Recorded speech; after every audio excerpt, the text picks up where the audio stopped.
We have gimmick puppets for you. It would also appear that the Centurion piles are evolving. We also have Fiendsmith, Snake Eyes. I detect meta present here. Make sure you guys smash the living crap out of that subscribe button so you guys don't miss out on more awesome content. So, talk about all of your little gimmick puppet ideas that people have been messing around with. We just actually had another version of this deck do fairly well with triple prohibition in it, which is kind of wild. Now, what I find interesting about this list is we're not dedicating any slots to cross-out designator or, hand trap stoppers. I feel like this deck, in this current state for this list, is going to have a hard time if it ends up running into a key hand trap to slow its day. But this build is also more geared towards possibly having going second options, which I think is something that a lot of people have had an issue with gimmick puppets. Is like, so what happens when I am forced to go second and I have to make different boards instead of the ignorant go first, smash my opponent's face and go tee hee hee, I just won the game because I FTK'd you. That's what all of the gimmick puppet stuff down here is. Now there is a slot down here. Probably toss in whatever else you need to for the deck. But I mean, you can toss in another Chimera doll if you really need to. It just depends on what slots that you need to do the thing. See, we're also playing the Foolish Barrel in here, which I feel like is mandatory. Crossouts would be nice, but instead, you're dedicating 12 hand trap slots with 2 tack talents to, be able to try to clean up your opponent's field. That is an interesting idea, but I don't think that it's the solid go-to approach to this. I think you want to try to incorporate those stop cards into this deck so that you can actually try to play the game. And if on the flip side of the equation, maybe things aren't going to work out for you, I guess, you do have more hand traps. You can just turn into an entire hand trap deck. Like, imagine a 21 mode, forced to go second gimmick puppet duelist that just really needs 2 cards to try to win the game. That's the one thing I will say about this deck, is it's disgusting when it actually does go. Next up here. So the synchro piles have been evolving at a pretty interesting rate, in my personal opinion. The Centurion package has long since been stripped out of its own deck. I mean, when was the last time you saw a pure Centurion player actually trying to play the game? I feel like there's not much of a point to do that anymore, because you can just play 1 Primera, 1 Trudea, and, triple field spell with a Gargoyle, and you're a 6-card package in, and you're kind of good to go. Now, I do see that we are doing emblems in here, I guess, to try to up some of the consistency along the way. There's nothing wrong with that, but you've also got to think about some major things in here too. Maybe main decking a Phalanx to be able to have the search target off of, the Oxwilla would be good. Because, I mean, right now, the best value you're getting off Oxwilla is, I'm getting an emblem search here. Which, I mean, I guess is fine. But having that one of Phalanx, I think, can get you places. If not, maybe they're just trying to slam down into the Legatia to get the draw. So, you're getting that consistency upgrade that you so desperately look like you need here. I see that we are also trucking through. We have Trishula in here. You have the Psyche Gen Punisher. You are hitting those power synchro boss monsters that I don't really feel like get the chance to shine out here all that much. You'll see them deviate into different places along the way, but I do like what I am seeing here. Traditionally, I mean, we're not even really using anything from the new set for this, considering, sneak peek weekend here. I also see Shining Star Dragon. I thought this card was a meme. I think the card looks really, really cool for its art, but I can understand why people are still a little bit hesitant to try to play this. Well, I mean, your base is your Jack Atlas deck, so good stuff.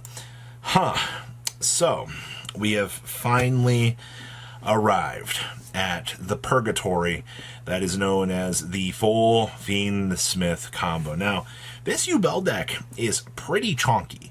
All right, like, I'm not gonna lie to you. They decided to go, hey, we're gonna play as many engine pieces as we can. And I'll be honest with you, this is week 1. You don't have to optimize and have everything, perfect just yet. All right, you can mess around with some different ratios. You can actually play the Ultimate Nightmare. I like having the one of this. If not, I mean, it's a free shuffle back into the deck to contact fuse from this thing, from the hand if you do draw it. So it's not like you're not able to achieve something with the bricks. Like, that's the one thing I like about what they did with the Phantom here was, you know, life is a lot more interesting now. We are also doing the Shayama in here, which is kind of interesting. I feel like they're trying out all of these different packages. They're like, hey, you know, we can dedicate some extra Unchained stuff in here. This is also technically another level 6 to try to, you know, turbo up into this, which is pretty solid. Hello, Lacrimosa, how are you? No Deaths Are Rise in here. I don't know how I feel about that. I think your Fiendsmith combo is fine. Massive. Yeah, everything in this, I think, is as consistent as it's going to get. You do see we're only playing 2 skill drains down here. We're also side decking the Mature Chronicle.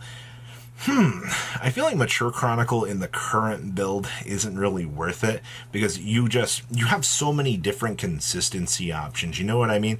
Like, if you're looking at the current structure of how this deck works, like, you don't want to try to bulk down on bad cards. Chronicle's a good card, but I mean, I don't see a Super Poly in here, do you? Like, we've come so far away from that. All right. Ooh. You know, we're going to be looking at so many of this deck heading into the WCQ this weekend. Like, people are going to be disgusted. So, what has truly changed in the world of Snake Eyes? You know what's changed? The fact that 2 monsters sticks together gets you into Moon of the Closed Sky, which starts to get a little bit ignorant down here. And then, of course, you know, the Desiree and the Lacrimosa. Hey, I can't wait to hear how many people are going to complain about this card actually ending their dueling career in time because their opponent takes time. Like, oh yeah, free 1200 burn. This is just, it's, not Ching Ying. It's the Sword Soul all over again. You're like, oh, you know, this is really great. Yeah, free 1200 burn as an absolute ease of use. Now you only have to deal 6800 damage to your opponent, which is really good. Some other interesting things for this build. I see that we are side decking the Dramatic Chase, which is kind of interesting. And we are also side decking Silvera in here as well. Silvera does have an interesting place in the meta. I do like this a lot. To be honest with you, I think this feels extremely optimized. Maybe you could make an argument for the Veilers, but I think maybe Board Breakers are probably going to be the better way to go for this deck. Because let's call it what it is. You know, you can play the prevention game all you want here.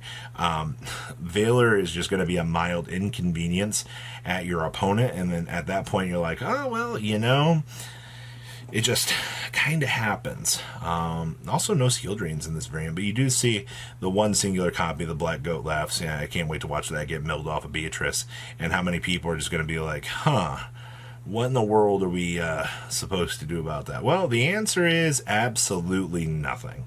You're just losing the game. Last list here is actually going to be some interesting takes for the Code of the Soul with Salamangreat.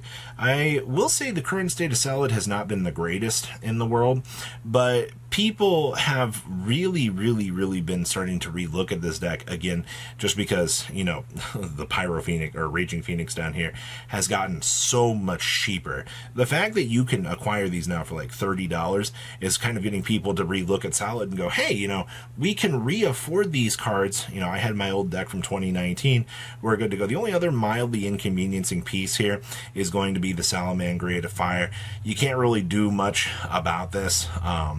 I'll be honest with you, it is a little bit of a stinker that you have to do this. This build is also playing 1 Rage, 1 Roar, which is fine. We are doing a Fire Recovery in here as well, and of course we are doing the 1 Charge. This card's really cool. Still dedicating the triple Sign of Mining, the triple Salamangreat Circle, and of course we are doing the one of the free life point gain down here, because when time does come a-calling, you have the chance to kind of pull yourself out and do the thing. I also see we're all doing the Goes in the Rivalry, and we are playing the Dimensional Barrier and Friends down here as well. Outside of that, there's not a lot of craziness that you have to really mess around with in Solid. You know, you just have to know how to stick your monsters together to get to the Raging Phoenix, to have that boss monster, to be able to pressure your opponent so you know you can actually win the game. Like that's the whole game plan. It's big boss monster, do thing, mission accomplished. Like, quite honestly. So what do you guys think about today's list? Please leave a comment down below. Tell me what you guys think. And I will say there are a lot of interesting things you can mess around with right now until the meta goes down the crapper. You guys have a good rest of your day. Patrons, thank you.